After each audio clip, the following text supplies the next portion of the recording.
करीब से आपको मीनार हरम शरीफ के बैतुल्लाह शरीफ के जो मीनार हैं ये आपको देखने को मिल रहे हैं। ये देख सकते हैं आप लोग हरमैन शरीफैन का कुर्ब करीब तरीन मंज़र।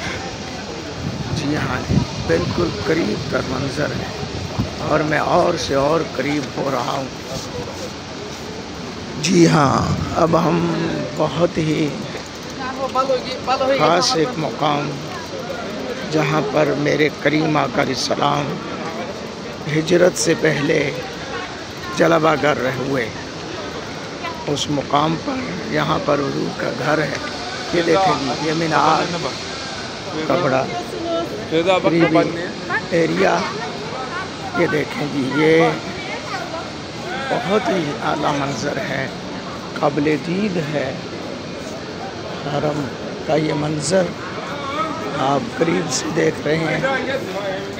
बैतुल्लाह शरीफ का दूसरा हिस्सा जो कि बाबुस्सलाम की तरफ अब हम जा रहे हैं। देखें जी,